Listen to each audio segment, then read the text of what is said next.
లీచెట్ ఈ పేరు ఎప్పుడైనా విన్నారా?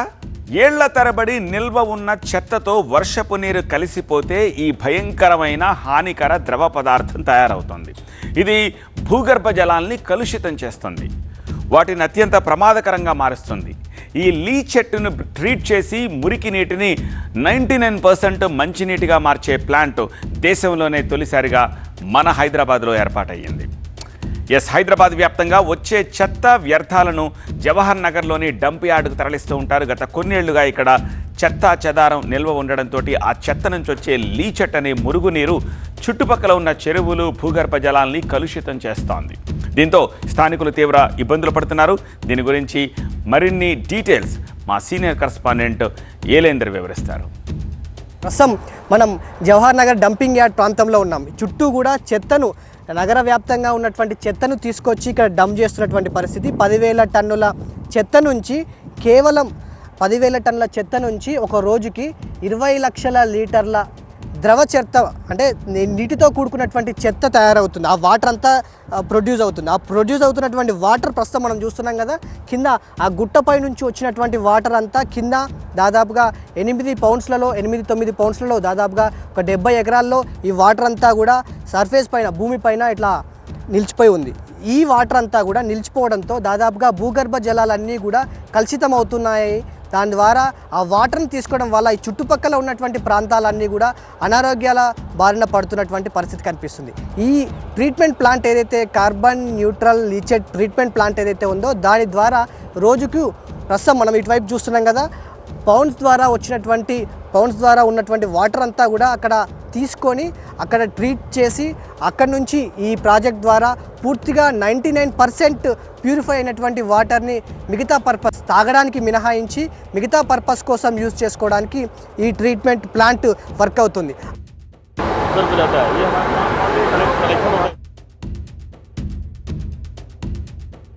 కార్బన్ న్యూట్రల్ లీచెట్ ట్రీట్మెంట్ ప్లాంట్ని సిద్ధం చేసింది.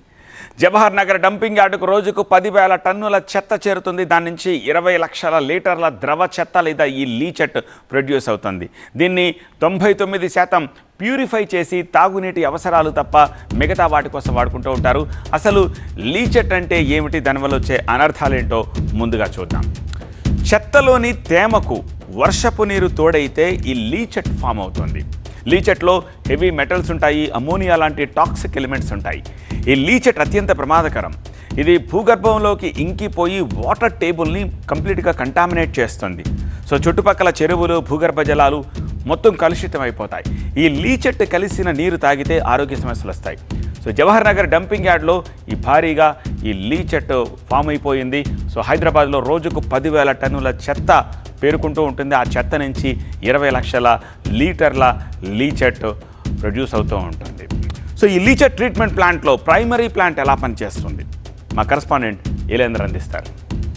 పూర్తిగా వ్యర్థాలతో నిండిపోయినటువంటి వాటర్ని అంతా కూడా అక్కడ పౌండ్లో కలెక్ట్ చేసిన తర్వాత ఇక్కడ ప్రస్తుతం మనం చూస్తున్నటువంటి స్టిల్లింగ్ ఛాంబర్లోకి వాటర్ని తీసుకొస్తారు. అంటే పూర్తిగా ఇక్కడ మనకి కంటికి కనిపించేటువంటి మెటల్ సైజ్ ఏదైతే మట్టి గడ్డలు కావచ్చు, ఇంకా లాంటి కెమికల్స్తో కూడుకున్నటువంటి ఘన పదార్థాలు ఏవైతే ఉన్నాయో ఇక్కడ స్టిల్లింగ్ ఛాంబర్లోకి వచ్చిన తర్వాత ఫ్లాష్ మిక్సర్లోకి ప్రస్తుతం వెళ్తాయి. ప్రస్తుతం మనకు అక్కడ ఫ్లాష్ మిక్సర్ అనే ప్లేస్ కనిపిస్తుంది. ఆ ఫ్లాష్ మిక్సర్లోకి వెళ్ళిన తర్వాత ఆ వాటర్కి పూర్తిగా 3 రకాల కెమికల్స్ని యాడ్ చేస్తారు. దాదాపుగా లైమ్, పిఏసి, పాలీ ఎలక్ట్రోలైట్ కెమికల్ని యాడ్ చేసిన తర్వాత మనకి రైట్ సైడ్, లెఫ్ట్ సైడ్ ఉన్నటువంటి ఏదైతే క్లారిఫ్లోక్యులేటర్లోకి చేరుతాయి ఈ వాటర్. క్లారిఫ్లోక్యులేటర్కి వెళ్ళిన తర్వాత పూర్తిగా వాటర్ అంతా కూడా పూర్తిగా సెడిమెంటేషన్ అవుతాయి. అంటే సెడిమెంటేషన్ అంటే పూర్తిగా వాటర్లో ఉన్నటువంటి ఘన వ్యర్థాలు ఏవైతే ఉంటాయో, కెమికల్స్ కావచ్చు, అమోనియం లాంటివి, కార్బన్ డైఆక్సైడ్ లాంటివి, ఏదైతే పూర్తిగా హాని కలిగించేటువంటి వాటర్ కెమికల్స్ ఏవైతే ఉన్నాయో ఈ వాటర్ అంతా కూడా కిందికి సెడిమెంటేషన్ అయ్యి పూర్తిగా కిందికే ఉండిపోతాయి. కింద ఉండిపోయినప్పుడు పైన పూర్తి స్థాయిలో వాటర్, కొద్దిగా ప్యూరిఫై అయినటువంటి వాటర్ అంతా కూడా పైన కనిపిస్తుంది. ఆ వాటర్, ప్యూరిఫై అయినటువంటి వాటర్ అంతా కూడా పైప్ లైన్ ద్వారా వెనకాల ఉన్నటువంటి ఆ ట్యాంక్లోకి వెళ్తాయి. వెనకాల ఉన్నటువంటి ట్యాంక్లోకి వెళ్తే అక్కడ పూర్తిగా క్లోరినేషన్ జరుగుతుంది.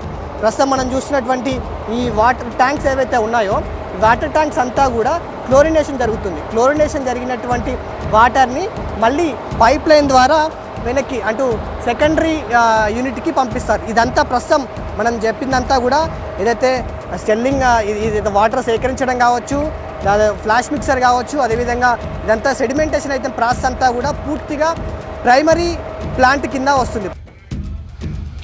సో ఈ లీచెట్ ప్రాసెసింగ్ ప్లాంట్లో సెకండరీ స్టేజ్ మొత్తం ఇండోర్లోనే జరుగుతుంది. దాని గురించి కూడా ఎలేందర్ డీటెయిల్స్ తోటి సిద్ధంగా ఉన్నారు, అది కూడా చూద్దాం. ప్రస్తుతం మనం ట్రీట్మెంట్ ప్లాంట్లో సెకండ్ యూనిట్ దగ్గర ఉన్నాం, సెకండ్ ప్లేస్ దగ్గర ఉన్నాము. ప్రస్తుతం ఇందాక మాట్లాడుకున్నట్టు ప్రైమరీ యూనిట్ ఇదంతా కూడా మనం మాట్లాడుకున్నాం. ఇక్కడ ఎలాంటి ప్యూరిఫై జరుగుతుంది, ఎట్లాంటి ప్రాసెస్ జరుగుతుంది అనేది. దాని తర్వాత పూర్తిగా క్లోజ్డ్గా సెకండరీ యూనిట్లో వాటర్ అంతా కూడా ప్యూరిఫై అవుతుంది, ఇక్కడ ప్రాసెస్ అవుతుంది. ఎంవీఆర్ యూనిట్ ద్వారా ఇక్కడంతా కూడా ఈ ప్రాసెసింగ్ అనేది జరుగుతుంది. ప్రస్తుతం మనం మానిటరింగ్లో చూస్తున్నాం కదా, ఈ స్కాడర్ రూమ్ నుంచే ఇదంతా కూడా మానిటరింగ్ చేస్తూ ఉంటారు.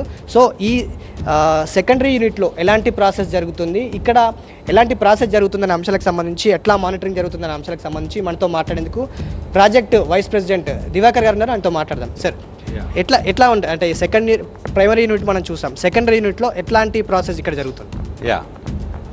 ఇప్పుడు మీరు చూసినంటే ప్రైమరీ యూనిట్లో ఒక్కసారి మొత్తం అక్కడ అంతా సాలిడ్స్ అవన్నీ తీసేసిన తర్వాత ఆ ఫీడ్ ఏదైతే ఉందంటే ఆ ఫీడ్ యాక్చువల్లీ సెకండరీ యూనిట్లోకి వస్తుందండి.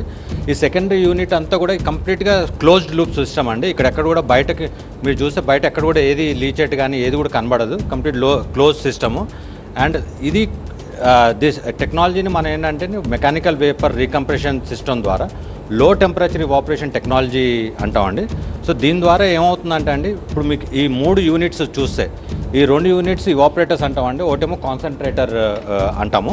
ఈ ఇవాపరేటర్స్లో మనం ఏం చేస్తామంటే ఫస్ట్ ఆ ఫీడ్ వెళ్ళిన తర్వాత లో టెంపరేచర్లో అంటే 60-65 డిగ్రీల లోపలనే బాయిల్ అయిపోతుందండి. బాయిల్ అయిపోయి ఇవాపరేషన్ జరుగుతుంది. ఆ ఇవాపరేషన్ జరిగిందంతా కూడా ఇవన్నీ ఇండిపెండెంట్ సిస్టమ్ అండి. ఇక్కడ నుంచి మళ్ళీ ఆ కండెన్సేట్ ఇవాపరేట్ అయిన కండెన్సేట్ ఇక్కడికి వస్తుంది, దీంట్లో కూడా కండెన్సేట్ ఇక్కడికి వస్తుంది. ఆ రిజెక్ట్ అంతా కూడా ఈ కాన్సన్ట్రేటర్లోకి వెళ్తుందండి. వెళ్ళిన తర్వాత ఈ సిస్టంలో ఇంకోటి ఏంటంటే మొత్తం ఏదైతే వేపర్ జనరేట్ అవుతుందో ఆ వేపర్ని మళ్ళీ త్రూ ది ఫ్యాన్స్ ద్వారా, ఇప్పుడు ఏదైతే ఎంవీఆర్ బూస్టర్ ఫ్యాన్స్ ఉన్నాయో ఈ ఫ్యాన్స్ ద్వారా మళ్ళీ మనం కంప్రెస్ చేసుకొని దాని నుంచి మళ్ళీ మన హీట్ని జనరేట్ చేస్తామండి. అదే హీట్ని మళ్ళీ దీంట్లో యూజ్ చేసుకొని, అందుకే క్లోజ్డ్ లూప్ సిస్టమ్ అంటాం ఇది. అదే హీట్ని యూజ్ చేసుకొని మళ్ళీ ఇవాపరేషన్కి వాడతామండి. వాడిన తర్వాత మొత్తం ఏదైతే ఉందో రిజెక్ట్ బయటకు వెళ్ళిపోతుందండి. ప్లస్ ఏదైతే కండెన్సేట్ ఉందో ఈ కండెన్సేట్ అంతా బ్లూ కలర్ అంతా కండెన్సేట్ అండి. ఈ బ్లూ కలర్ కండెన్సేట్ అంతా కూడా బయటకు వస్తుందండి. ఈ కండెన్సేట్ ఈజ్ నథింగ్ బట్ కంప్లీట్గా క్లీన్ వాటర్ వస్తుందండి. ఇది జనరల్గా అంటే మొత్తం 24/7 రన్ అవుతున్న ఆటోమేటెడ్ ప్లాంట్ అండి. ఇప్పుడు మీరు ఇక్కడ ఏదైతే స్కాడా రూమ్లో చూస్తున్నారో ఎక్కడ కూడా ఆపరేషన్స్ బయట ఏం జరగవండి. మొత్తం అంతా కూడా కంట్రోల్ అంతా కూడా ఇక్కడ నుంచే జరుగుతుంది. మీరు ఒక సైకిల్ తీసుకుంటే ఫస్ట్ టైం సైకిల్ తీసుకుంటే from the start to the finish almost 3 గంటలు పడుతుందండి. ఇంకా అది 24/7 రన్ అవుతూ ఉంటుంది కాబట్టి కంటిన్యూస్గా ఇంటేక్ ఉంటుంది, కంటిన్యూస్గా అవుట్పుట్ ఉంటుందండి. చూసాం కదా, మొత్తంగా ప్రైమరీ యూనిట్ అండ్ సెకండరీ యూనిట్లో ప్యూరిఫై అయినటువంటి వాటర్ అంతా కూడా ఈ క్లోజ్డ్ సిస్టమ్ ద్వారా ఎంవీఆర్ యూనిట్ ద్వారా క్లీన్ అయిన తర్వాత వాటర్ని దగ్గరలో ఉన్నటువంటి చెరువులకి, అదేవిధంగా మిగతా యూసేజ్ కోసం వాటర్ని పంపిస్తామనేది ఇక్కడ ఉన్నటువంటి ప్లాంట్ నిర్వాహకులు చెప్తున్నారు. సూపర్, వండర్ఫుల్గా అనిపిస్తుంది కదా. ఇక ఈ లీచెట్ అనే ద్రవ చెత్త ఒకవేళ మంచినీరుగా మారితే ఏంటి, మారుతుంది కదా. సో మంచినీరుగా మారితే ఎలా ఉంటుంది ఫైనల్గా చూద్దాం.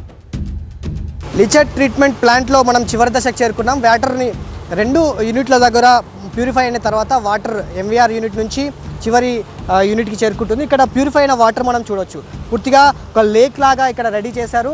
అక్కడ ప్యూరిఫై అయినటువంటి వాటర్ అంతా కూడా ఇక్కడ తీసుకొచ్చారు. ప్రస్తుతం మనం చూస్తున్నాం కదా, ఇక్కడ ఎంవీఆర్ యూనిట్ నుంచి ప్యూరిఫై అయినటువంటి వాటర్ బయటికి వచ్చి ఇక్కడ పౌండ్లో ఇక్కడ స్టోర్ చేస్తున్నారు. ఇక్కడ కొద్దిసేపు స్టెబిలైజేషన్ చేసిన తర్వాత ఇక్కడ నుంచి పక్కనే ఉన్నటువంటి చెరువుల్లోకి పంపిస్తారు. ప్రస్తుతం ఒకసారి మనం చూడొచ్చు ఈ వాటర్ అంతా కూడా ఎంత ప్యూరిఫైగా ఉన్నాయో మనం ప్రస్తుతం చూస్తే అర్థం కావచ్చు. దాదాపుగా కొన్ని పక్షులు కూడా వాటర్లో మనకు కనిపిస్తున్నాయి. అంటే ప్యూరిఫై అయినటువంటి కలుషితం లేని వాటర్లోనే ఇలాంటి జీవాలు ఉండగలుగుతాయి. ఇలాంటి వాటర్ తాగినా కానీ, అంటే వాటర్ మనం యూజ్ చేసుకున్నా కానీ ఎలాంటి ప్రాణహాని ఉండదు అనేది ప్లాంట్ నిర్వాహకులు చెప్తున్నారు. సో ఈ వాటర్ని దాదాపుగా అగ్రికల్చర్ పర్పస్ కావచ్చు, మున్సిపల్ యూసేజ్ కోసం, డొమెస్టిక్ పర్పస్గా వాడుకోవడానికి యూజ్ చేసుకోవచ్చు అనేది నిర్వాహకులు చెప్తున్నారు. పూర్తిగా ఈ ప్లాంట్ దాదాపుగా 2 సంవత్సరాల నుంచి వర్క్ అవుతోంది. దాదాపుగా 95% గత కొన్ని సంవత్సరాలుగా నగరంలో ఉన్నటువంటి ఏదైతే చెత్త 8 లక్షలకు పైగా ఉన్నటువంటి లీటర్ల చెత్త వాటర్ ఏదైతే ఉందో వాటర్ అంతా ప్యూరిఫై చేసి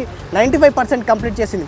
సో ఇలా ప్యూరిఫై అయినటువంటి వాటర్ దాదాపుగా 99% వరకు కూడా ప్యూరిఫై అని చెప్పినట్టుగా ప్లాంట్ నిర్వాహకులు చెప్తున్నారు. ఇవన్నిటిని కూడా అగ్రికల్చర్ పర్పస్ కావచ్చు, లేకపోతే మిగతా ఫార్మింగ్ కోసం కావచ్చు వాడుకోవచ్చు అనేది నిర్వాహకులు చెప్తున్నారు. వీడియో జర్నలిస్ట్ యశ్వంత్తో ఎలేందర్ రెడ్డి, TV9, జవహర్ నగర్ నుంచి.